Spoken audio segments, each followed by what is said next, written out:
Hey, what's up, and welcome to the RVCC podcast, where we want to help you grow in your faith, lead your family, and influence your workplace. My name's Kevin Moore. I'm your host, and today we're talking about something very near and dear to my heart. Two things, actually. Number one is food. We're talking about food today, and number two is making a difference.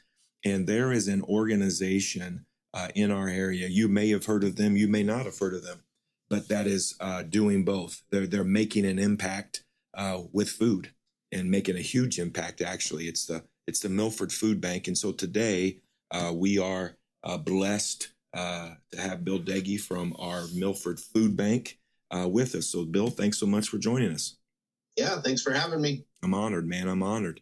I remember meeting you a few years ago. It was at a West Noble Harvest Halloween type event, and Brian Shepard and you and the food bank got together and passed out a bunch of stuff, and man, I was just blown away at what I saw that night. I was so impacted by it, and you and I had a chance to sit and talk, and man, I've just fell in love with the food bank and even with you and your heart from that time on. So man, I'm just so thankful for what you do, and thankful for the food bank. I'm gonna throw some questions your way. Is that all right? Yep. I know you're a busy guy, man. You got a lot going on. So here we want to get to know you first. Tell us a little bit about you, your family, kind of where you are in the season of life, whatever you want to tell us about yourself. Well, I'm married to my beautiful wife, Adrian, and we have 5 kids, and they're pretty much all grown up. Most of them are all moved out. We still have one living at home, so we're pretty much empty nesters. Yeah. She got her life pretty much. So she works and has her boyfriend, and so we see a little bit of her, but and then we have 6 grandkids now, and they keep us quite busy on our off times. How old are your grandkids? Things range from like 1.5 months old to 6. Wow. So. Wow. Yeah, I've got 4 grandkids, man. It's awesome. You're in a season. I used to always say to people, and I talk about parenting and stuff, is your seasons of life where it's your kid's world and you're just living in it, right? Yeah. And then when you're empty nester, I'm sure it's your kid's world, and so I don't see you anymore. So either way, man, it's your kid's world. Either way. I'm truly blessed that most of them, I mean, they're all within an hour of our house. So that's awesome. I mean, they're still close, and we can still see them fairly quickly whenever we want to go see them. So let me ask you this. I know, knowing you as a friend and working together at the food bank as well, I know that faith and your relationship with God through Christ it's not just go to church on Sunday and go live my life. It's a very much a driving force. It is the driving force of who you are as a person. So kind of explain your faith journey, kind of pre-Jesus and during that time where he's kind of hunting you down and you're coming to him, and now that you're walking with him. Kind of explain that journey a little bit. Well, my faith journey, I didn't really know Christ early on in life at all. Mom and Dad didn't go to church much, so I didn't get to experience church life at all when I was younger. Only time we go to church would be Easter, go with Grandma and Grandpa. So I didn't really experience anything until I got married. And my wife's like, we need to start going to church. And, of course, me being since I hadn't been in church, I didn't know church, and I just felt very uncomfortable going to church at that point because I didn't know nobody. Yeah. And so we started going to Cromwell United Methodist Church in Cromwell, and we met a lot of neat people. And through that process, we landed when our kids start getting older and getting into the elementary age. We needed a church that could give them more than what Cromwell could give them. And so we went to Stones Hill Community Church in Ligonier. Yeah.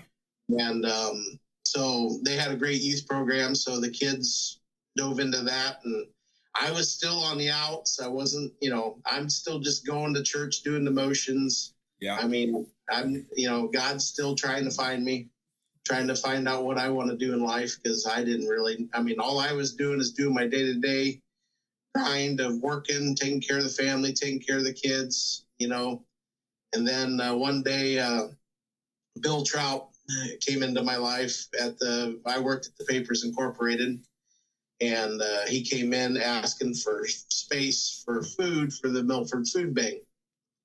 So I got to meet Bill through the owner, and the owner's, because I was in the warehouse, running the warehouse. And he pretty much said, "Can we give him some space, Bill?" He says, "You know that what we can give him." And I said, "Yeah, we could give him a couple aisles over here."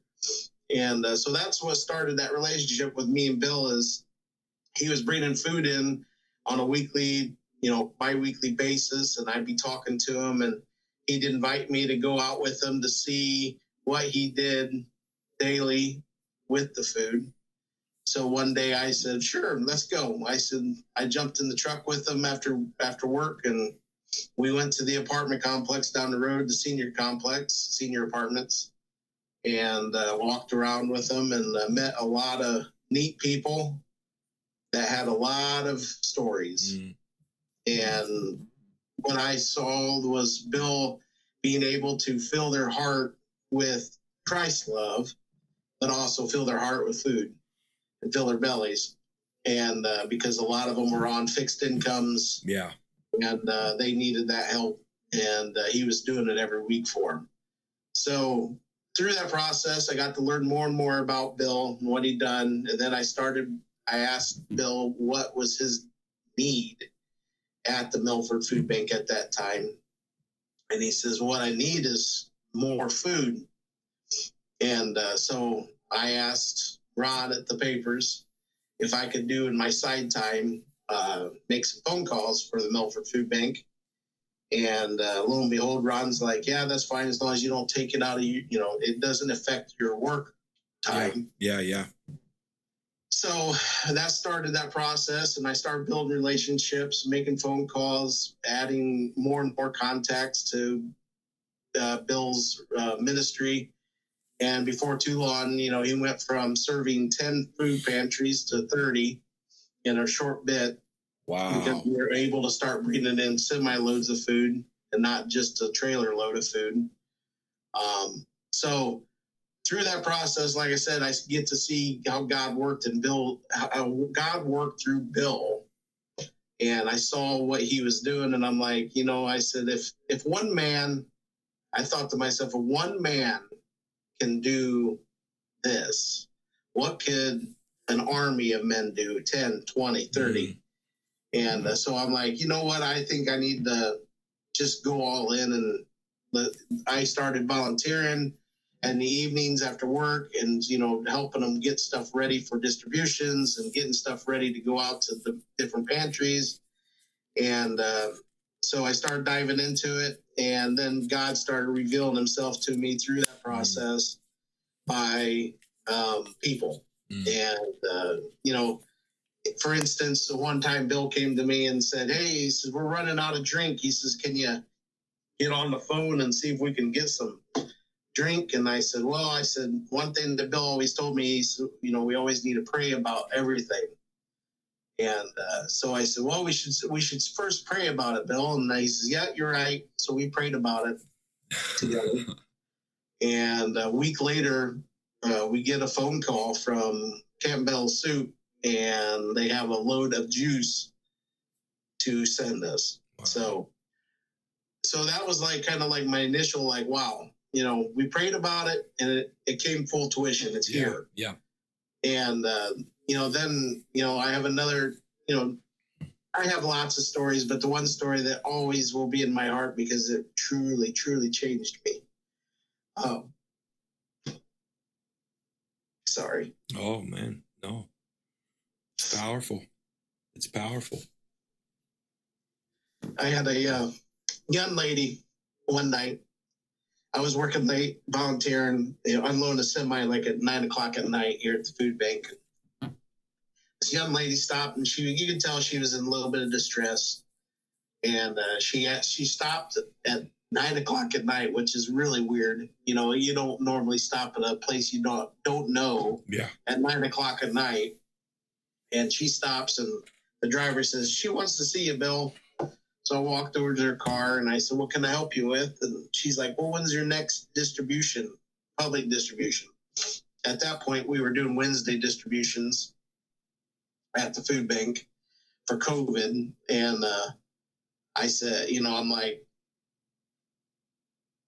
you know, and I said, what do you need? I said, you're here at 9 o'clock at night. I said, I know there's something you need. I said, God wouldn't bring you here for just to ask me that one question. And she broke down. Her life was in shambles. I gave her some resources to make some phone calls to talk to other ladies about what's going on in her life, because she had a hard time talking to me because I'm a man. Sure. And that's what hurt her. Yeah. So it's hard to talk to a person that hurt you, you know, that's so, but in the end, she was getting ready to leave. And I said, I hate to keep bothering you with this, but I said, I really feel like you're here for a reason other than to tell me your story. And I said, what can I send you home with? And she said, well, the one thing I got to buy tonight going home was nursery water. And by this time it's 10:30. You know, it's like an hour and a half has gone by. And I got goosebumps. I mean, literally, I started crying. And she's like, what's going on? Why are you crying? And I said, well, that semi that you saw pull out of here, I said, that was nothing but nursery water. Wow. And so God always reminds me why I need to be faithful. Because if we're faithful, he's faithful. Absolutely. And as long as we follow what he wants us to do, you know, be the hands and feet, be the light, do what is right. And sometimes the right is sometimes hard, and sometimes is work. Yes, unfortunately, most times it is. Yeah, but the thing is, when you see those things come like that right around, it's like, that's all right that I stayed till 11 o'clock that night. Because, you know, yeah, I needed to get home, but everybody at home was asleep already. So, I mean, you know, all I was going to go home is go to bed. So, you know, I think sometimes we got to look at those kind of things as God had us there for a reason, and we got to make sure that we see that reason. And so that way it keeps us moving forward, and keeps the belief in your right ingrained in your head that he is real, even though he's not here. And but yeah, that's a couple stories. I mean, I give you lots of stories. I know, man. You've got story after story after story. You know, when you get out there in the weeds like you are, you know, helping people, you're going to see God. Like you said, when you're faithful, he's faithful. When you're out working, he's out, you know, sowing, and he's out making a difference in people's lives. And so, no, I know you've got tons of stories. Tell us, you know, some of the people listening that have heard of Milford Food Bank. It's amazing to me, with as big as an organization it is and all the different things that we do, that there's a lot of people that haven't heard of it yet, because it's behind the scenes and it's a food bank resourcing the pantries. So Tell us a little bit about what exactly, why does it exist, and what exactly does the Milford Food Bank do? The Milford Food Bank exists because Bill Doege had a vision. God gave him a vision to bring food to Milford area, to give food to the pantries locally. So he started that process back in 2010. And, you know, so it's 2026 now. So we're going 15, 16 years in. And like I said, he started with 5 food pantries and 5 skids of food and a little trailer and a truck. And then now we're hauling semi-load after semi-load after semi-load of food, box truck loads of food into Milford every week. Now we're touching almost 240 partners throughout Indiana and Ohio and Michigan. And we cover about 27 counties. And we're covering, I would say probably, I mean, honestly, the numbers is given to us by our partners that tells us how many people we serve every month. But that number is astronomical. Sure. I mean, it's probably 50 to 80,000 a week that we touch through our partners. Without a doubt. So, I mean, like I said, those numbers they're just numbers too. And I'm not a numbers guy by any means. You're a story guy, man. You're a people guy. I do this for one reason. I do this to feed people. Yeah, absolutely. And it's not about numbers. It never has been. Bill was never a number guy. He done it because of the same reason. He done it so he could fill bellies and make people. Yep. So it gave him a chance to talk to people. Yep. Because Bill likes to talk and hear their story, and maybe if they're having problems, he maybe could help them through those problems. Yeah. And but the ultimate goal with Bill was always make sure they went home with full stomachs. Feed people. So what the food bank does is the food procures food. The food bank gets food. It gets supplies. It then works directly with food pantries and partners. Those food pantries and partners then give food to individuals. Exactly. And we try to service the food pantries because one thing that we've seen a lot is the food pantries are the ones that are out there trying their hardest to procure food. But the one thing they have problem is with storage. Yes. So if we can bring in all this food into a large warehouse setting, and then they come to that warehouse setting and pick it up on a weekly basis, that way they can take back what they need to fill those shelves. We're being able to, one, keep their shelves full every week so they can serve the people that's in their community. And two, we're able then to be able to we do public giveaways too. We do that in the summertime. Yes. And then that's on Saturdays at different locations throughout different counties. And then we also do stuff outside, and we have a vegetable stand that's set up throughout the whole season that we put stuff under. That everything that's set outside is for the public. So there's always usually something sitting outside that somebody can grab to eat. Absolutely. Or make. I mean, some of the stuff, you got to take it home and cook it. So it's not something you just go home and warm up in a microwave. Yeah.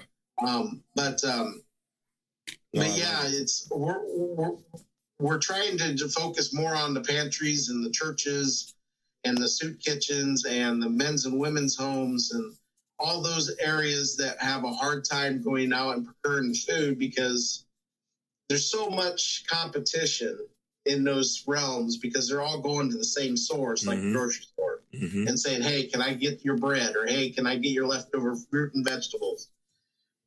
And so usually the bigger pantries get those sources, the grocery stores and such.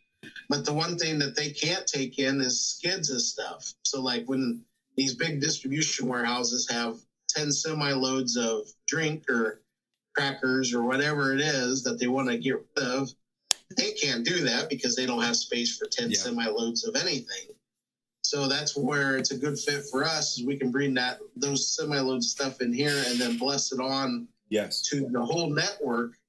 And then we can spread it out over 240 partners so they can bless their communities and they can be the hands and feet of Jesus every day. Yeah. Just like we're being the hands and feet to them, they can then be the hands and feet to their people that they know and they know their situations. And that way, it's like I tell everybody, everything that's in this building that everybody takes every day is a seed. And I said, I want you to take those seeds and go out and plant them in the community because I said, that's one of the most powerful things you can do is give them something, give them a tool and give them Christ if they're willing to listen. Yeah. And I love so the food is a way to their heart. And it's also a way for them to open up about problems. Yes. Well, when you look at what Jesus did, I mean, when Jesus was on the earth, Jesus met, number one, he was a spirit, but then he came in the flesh. So he came in the flesh. But then once he got here, he met physical. When you look at the pattern of Jesus, he typically met the physical need first.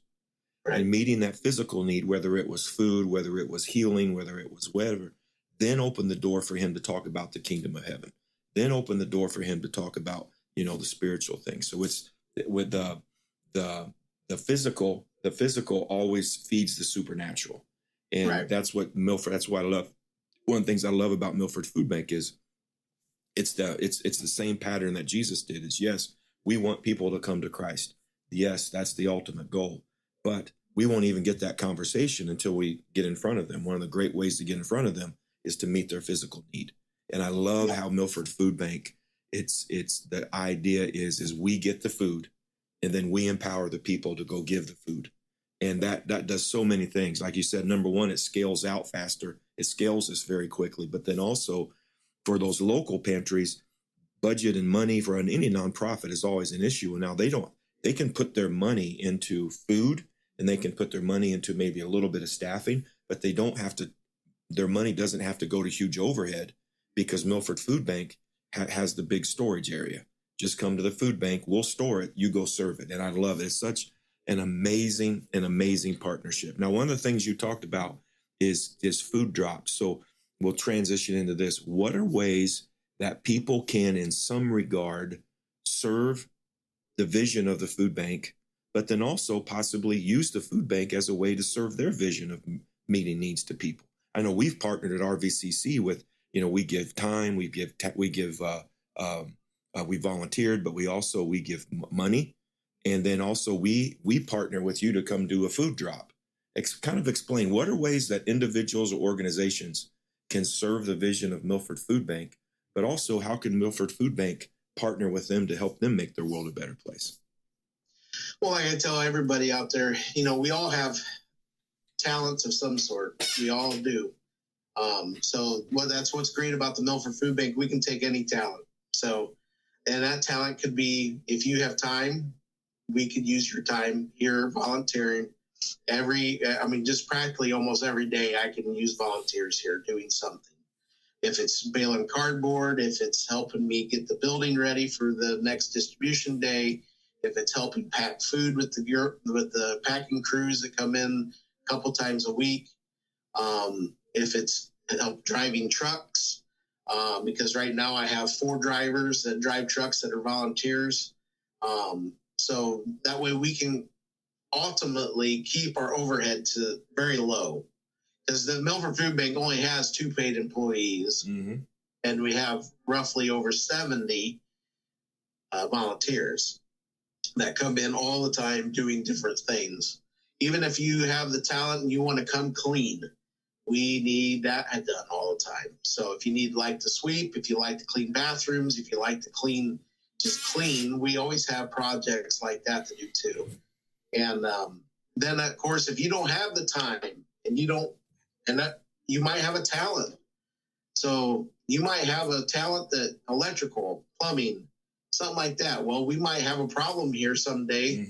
And if you're willing to give your service, say, hey, well, I'll come give you 5 hours free to help your ministry. Here's my phone number. Next time you have a problem, call me. I'll come out and we'll fix that problem for you.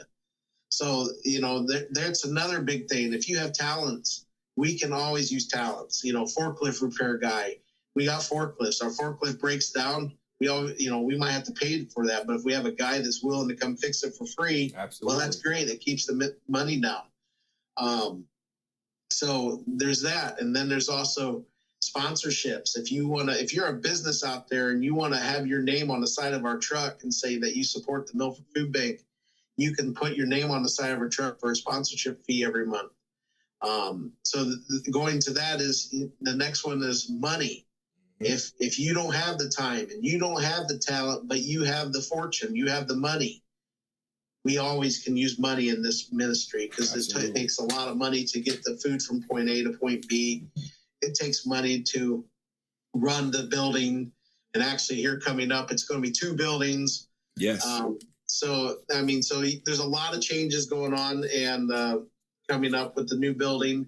And we'll always need the finances to run the facilities. And, like I said, we have 2 paid employees. Yeah. And then, of course, everything else, truck maintenance, fuel, all the supplies we have to buy for our packing supplies and that kind of thing. So yeah. And when there's always something. when people think about a nonprofit or giving, a lot of times they think, well, I only have a little bit, because they think, well, you need $50,000, you need $20,000. I mean, what's a truck cost when you get something delivered? Is it? On average, a semi is probably $800 to $1,500. Okay. So you need $800. I don't have $800. I don't have $1,500. But people don't understand that in reality, and you correct me if I'm wrong, but as a nonprofit guy myself, the nonprofits, whether it's a church or a nonprofit like Milford Food Bank, it's built on that $100 a month, that $50 a month, that $25, just boom, boom. And now you're able to budget off of what you know for sure is coming in. And it's that smaller gift. Yes, absolutely. I don't think Milford Food Bank is going to turn down that $15,000 gift. But you correct me if I'm wrong. If someone's got $10 a month and they want to give to the Milford Food Bank, that actually is going to go a long way. Yes. That impact of, even like I tell people all the time, even if you give $1, that's a huge impact. Yes. Because the thing is, you look at like our partnerships, we have 200 or close to 240 partners. And like I said, if each partner would partner and would just send $10 a month, that's huge at the end of the month. Yes.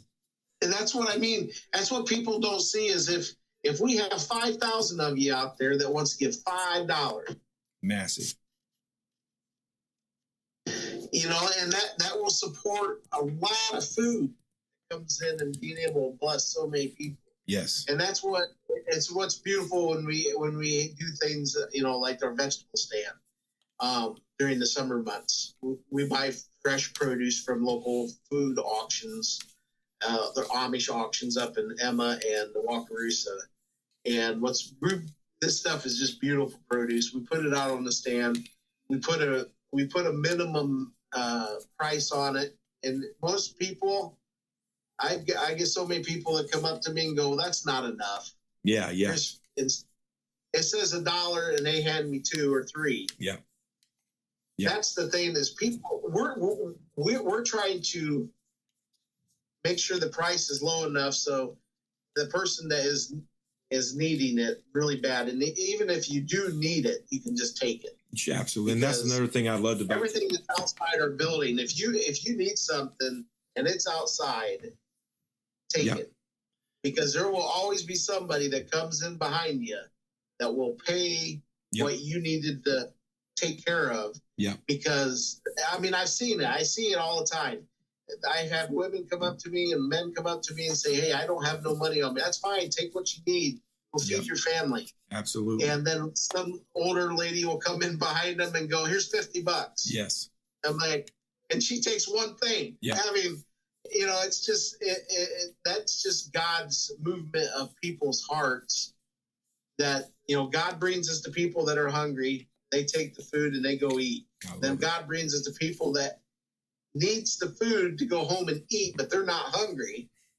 But then they give the resources to cover the people that don't have the money.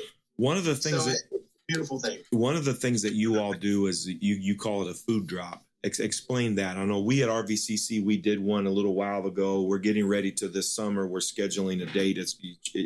For the listener out there, check Facebook, check the RVCC information, and Milford Food Bank, because we're going to be partnering with Milford Food Bank in this regard in the summer coming up. But explain a little bit about what is a food drop, and how can somebody be involved in that, and then also how does that work? Well, our food drops, we usually start from April and we do it till October, the warmer climate months. And we partner with corporations, nonprofits, churches. We need a place where it has a large parking lot, because when you're having a food drop like that, you're going to have so you need to have a well organized space to move cars through the giveaway. So what it is we partner with that organization, say like RVVC, and then we bring the food. You guys usually do it at Fairfield High School. So we go to Fairfield, we drop it off where you guys want it. We leave, and then your volunteers and yours and everybody that's involved in your ministry is there to provide the food to the people that come in the cars. Yes. And usually it's just put the food in the car and they drive away, and that's how you bless them. So that's how it works. And if you're a business out there or you're a church out there and you want more information, you can always reach out to me on our website. You can go there or you can get on the email and send me an email at bill@milfordfoodbank.org. And we can try to schedule it. I mean, this year we're already scheduled. We're scheduling quick. March is already, April's got one, May's got two. I mean, June's already starting to. So yeah, I think we're trying to pencil in, what was it, July something? That we're trying to pencil in. So that the food, for those of you listening, they're limited. They only do so many, but it's a great opportunity for so many things. Number one, it's a great opportunity to feed people who need food. Number two, there's no requirements on you have to meet a certain financial limit or max or minimum to get the food. If you need food, come get it. That's one of the things I love about Milford Food Bank. You need food, come get it. I love that. But it's a great opportunity to feed people, but also too, it's a great opportunity for you as an organization to make an impact in your community. But then number three, it's an amazing opportunity to build community and goodwill on your team. We've partnered with you with our church through Noble County. We've partnered with you through RVCC, and the people that get the food, they are absolutely blessed. But man, I'm telling you, and you know, Bill, from experience, the people serving the food leave just as blessed. And it's an the food drop is an amazing way to you as an organization to make an impact in your community. So thank you, Bill, for making those available. If somebody wants to find out more about Milford Food Bank, where do they go? Go to our website, milfordfoodbank.org. All the information's there. If you're a nonprofit that has a food pantry or a food program and you want to become a partner, the partner sheet is right there. You just click on it and fill it out and submit it, and then I'll get it, and then we'll put you in. Right now it's in a wait list. Hopefully when we get the new building up and running, the wait list will disappear and we can invite more and more partners in because we'll have more storage space and we'll be able to run more efficiently when the new building's put up. So yeah. That's where you go, milfordfoodbank.org, to find anything out. And you can message me or Angie on there, and we'll answer any questions you have. I love it, man. Thank you so much. So real quick before you leave, tell us about the new building. You mentioned it a couple of times. I'm privy to it, but you're currently you have a storage space, but across the street, Milford Food Bank has built a sizable building. What is the building? Why is it built?